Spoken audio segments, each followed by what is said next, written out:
The sun hung high above the Appalachian forest, bathing the world in golden light. Birdsong echoed between the trees. A cool breeze rustled the leaves overhead. Daniel Tursden hiked alone, the mountain trail winding ahead like a ribbon woven into the wild. This was more than a camping trip. It was his rite of passage, a farewell to childhood, a promise to himself. He had just graduated from high school. No ceremony, no party. Just this. 1 week in the forest that had raised him, taught him to breathe when the world got too loud. Out here, no one told him who to be. No pressure, no future looming like a storm cloud. Just his boots, his breath, and the trees. Every morning, he rose with the sun. He'd pack his modest camp, sling his pack over his shoulder, and trek deeper into the green silence. Nights were quiet, just the hum of crickets and the slow fade of orange skies into starlit blue. He slept deeply, dreamlessly, and for 6 days it was perfect. Sunlight streamed through the trees, dappling the forest floor with gold. But something was wrong. Daniel noticed it immediately. No birds, no squirrels, no sound. The forest had gone quiet, as if it were holding its breath. His skin prickled. His grip on his oak hiking staff tightened. Then, the ground trembled. Pebbles skipped down the slope. Tree limbs shivered. And from deep in the woods came a sound that didn't belong in this world. A roar, not from any bear, wolf, or cat, but something ancient. Wrong, old. Daniel froze. He wanted to run. Every instinct screamed it. But something else, curiosity, stubbornness, or fate, pulled him forward. He pushed through branches, boots crunching leaves and moss. The trees thickened around him. Shadows stretched long. Then suddenly they opened. The clearing was small, overgrown with wildflowers and soft grass. And at its center, something impossible.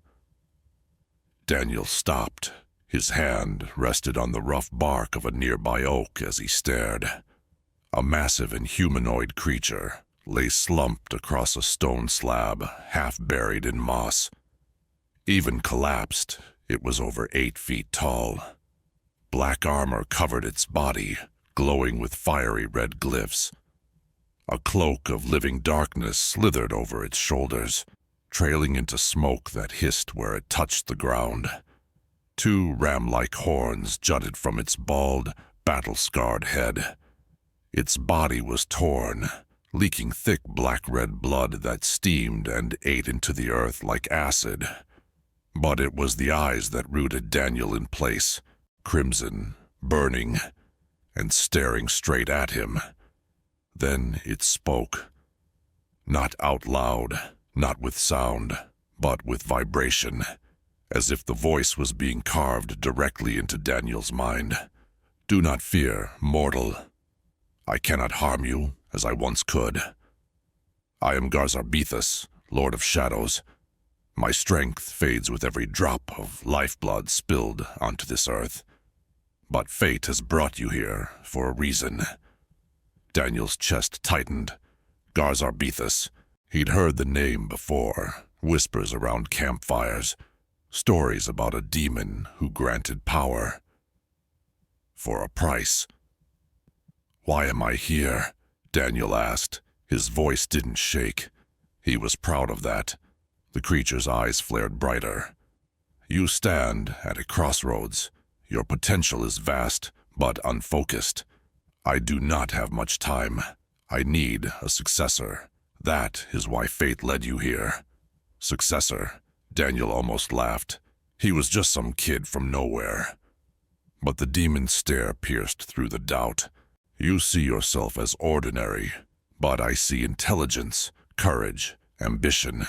With the right guidance, your gifts could reshape the world. And just like that, something stirred inside him. a hunger he'd never let himself feel, to be seen, to be more. But he wasn't naive. "And what do you want in return, demon?" A slow chuckle echoed through his bones. A wise question. "I offer you power, real power. The shadows will obey you. Minds will bend. The future will open before your eyes. In return, you will preserve my legacy. And when the time is right, you will help me rise again. Together, we will shape both the mortal and supernatural worlds." The offer hung in the air like lightning before the strike. Power, legacy, a throne wrapped in shadow. But so was the price. Daniel thought of the old warning.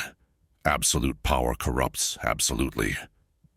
And then, can anyone really change the world without power? Garza-Bethus spoke one final time.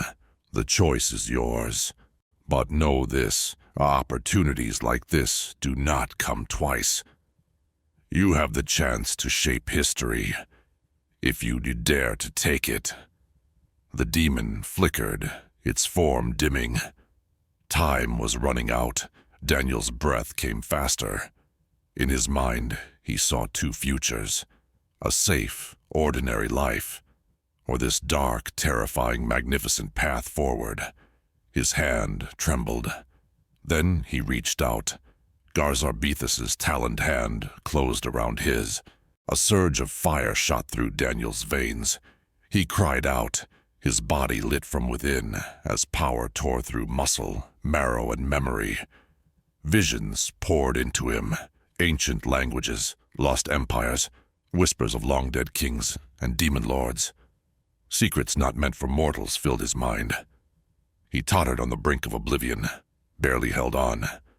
Then it was over. Garza-Bethus was gone. The stone lay empty, the wildflowers undisturbed. Sunlight filtered through the leaves like nothing had happened. But Daniel was not the same. Something had changed.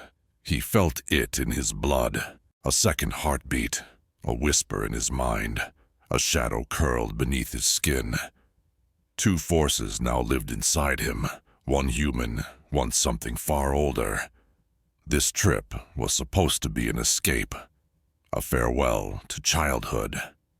But now, Daniel Tursden was something new, something powerful, something dangerous.